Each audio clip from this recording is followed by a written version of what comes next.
I want to talk about blind picking the Assa Twin 6000. How you can do it and how you can dial in the combination. This is an Assa Twin 6000. I've taken out the drivers, which are here, and I'm only left with the sidebar. What I'm going to do here now is that I'm going to be decoding this sidebar here while the lock is still, in use. And I'm going to dial in it later. This is a technique you can do for yourself when you're picking your assa Twin 6000. But first, let's go and find out the combination. I already have a key for this lock here, but let's go and pretend I don't. Let's go and see how you could actually do it. I'm using a hook 2 in 20.6 millimeters. Okay, so applying a lot of tension here now.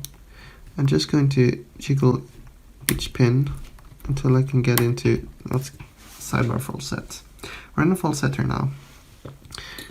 But actually, let's go ahead and draw a little graph here now before we're going to do that actually. So we have here, we have 1, 2, 3, 4, 5, 6 cuts. So 1, 2, 3, 4, 5. We don't have 6 sidebars actually, never mind. And this is going to be the gate combination. Yeah, you can see. So just going to draw that little graph there. And let's go ahead and take a look here now back at the lock. I'm going to keep that one here. So what I'm going to do is this. I'm going to get into my full set by jiggling each of the pins. Okay, got a little click on a 3, a little click on a 1, and now we're in the full set. So, jiggling 1 here now. 1 is jiggling, 2 is not, 3 is not, 4 is not, 5 is not. So, we only have pin number 1, and that's set in gate position 1. So, we need 1 click out of 1. Going to be moving on to pin number 2 here now. And I'm just going to be releasing tension and trying to push up pin number 2. Okay, I pushed it up too much. Let's go and get back into a full set. Come on. There we go. There we go. Okay, so pin position 2, or yeah, 2. 2 is not set. 3, 4. Yeah, I pushed a little bit too much here now, but it seems to be at the max height. So we're just going to write M for max. So that one, just get it up as high as you can. Pin number 3 here now. We're on pin number 3. And 2 is dropping, but that's no problem. Get back our full set. 2 is not set. 3 is set. So 3 is pin position 3. Finally LF. So 1, 2, 3. Onto 4 here now. Let's go ahead and get 4. 1 up. It's already in its first gate.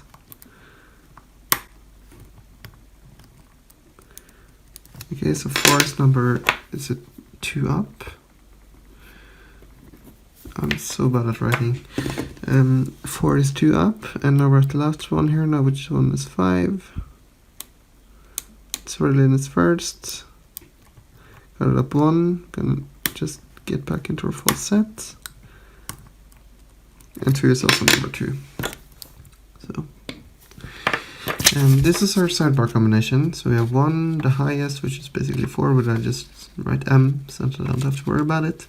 3, 2, and 2. So I'm going to reset the lock here now, and I'm going to do like this. So I'm going to put in my tension wrench. I'm going to take my hook, and now what I'm going to do here now is this. I'm going to be applying very, very little tension. Almost non-existent. This is just to have the core slightly moved when I get into my full set. So So I'm in my full set here now, soon. Okay, we're in a full set, so let's go and dial it in here now actually. So 1, going to move that one up, last one. Oops. Move that one up. 2, move that one up. 4, 5. Just gonna make sure they're both in their gate. Yes, they are. 3, move that one 2 up. Nothing on 4. A little bit on 1. Okay, that's not good. We want it to be just outside the full set.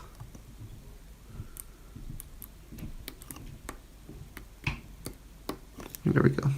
So we're open. So that's how fast you can get through your assa 26000 sidebar. So alright, I almost forgot to show how this picking technique actually works. What happens here is that you have this pin here, right? And you also have the sidebar. Here's the sidebar. Now, assa is known for having some of the tightest tolerance locks on the market, and for good reason. They are very tight tolerance, and you'd think that makes picking harder, and it does, but you can actually go ahead and use this to your advantage, like I was doing here. So when you go ahead and apply just the right amount of tension, this sidebar here is just pushed in to the pins here enough. Oh, let's go and focus here. Come on. The sidebar is just pushed into the pins enough here now that you can see. Let's actually go ahead and put this into a false gate here. If this is in a false gate, now it's in a false gate, not a true one, but a false, I cannot get that loose. It's pushing squares, and it's 90 degrees on each other. They're never going to slip.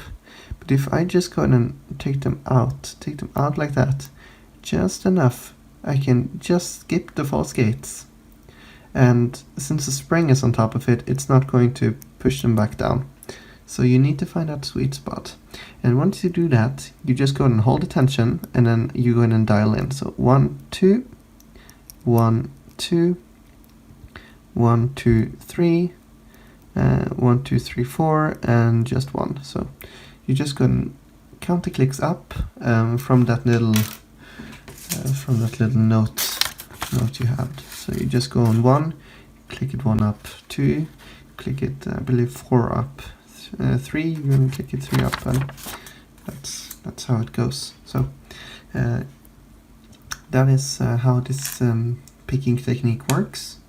I would call it an exploit, but I don't know, I guess it's not really an exploit, but I think it's a little bit of an exploit.